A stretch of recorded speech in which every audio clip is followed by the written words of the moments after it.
बिस्मिल्लाहिर्रहमानिर्रहीम नहमदुहु व नुसल्ली अला रसूलिहिल करीम अम्मा बाद। अस्सलामु अलैकुम।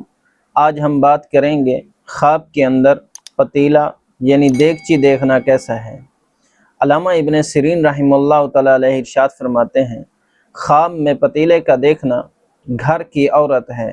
इसी तरह अगर कोई शख्स ख्वाब के अंदर देखे कि उसने पतीला नया ख़रीदा है या इसको किसी ने दिया है, तो ये ख्वाब साहिब ख्वाब के लिए दलील है कि इसकी घर वाली को आफत पहुँचेगी।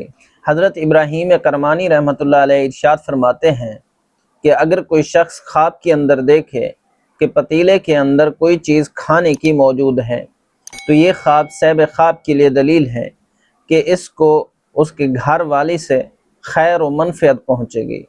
इसी तरह अगर कोई शख्स ख्वाब के अंदर देखे कि पतीले के अंदर कोई चीज़ खाने की मौजूद है जो कि बुरी है, तो ये ख्वाब साहिब ख्वाब के लिए दलील है कि इसको घर वाली से ज़रर पहुँचेगा।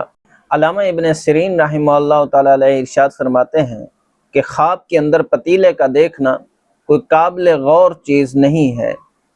अल्लाह पाक से दुआ गो हूँ कि अल्लाह पाक हमारे लिए हमारे इन ख्वाबों को बैसे बरकत और रहमत बनाए।